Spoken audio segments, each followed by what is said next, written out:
શિયાળે સોરઠ ભલો, ઉનાળે ગુજરાત, ચોમાસે વાગડ ભલો અને મુંજો કચ્છડો બારે માસ. કચ્છના રણનું કુલ ક્ષેત્રફળ 27,454 ચોરસ કિલોમીટર.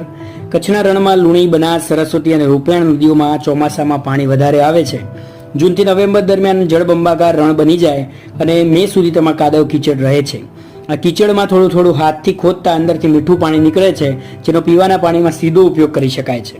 હાથથી ખોદીને નાનો ગોળ ખાડો કરી મીઠું પાણી કાઢવાની આ પ્રક્રિયાને વીરડી કહેવામાં આવે છે. ખાસ કરીને બન્નીના રણમાં અંતરિયાળ ગામોમાં ગામની છોકરીઓ સાંજના સમયે આ વીરડીમાંથી મીઠું પાણી ભરે છે.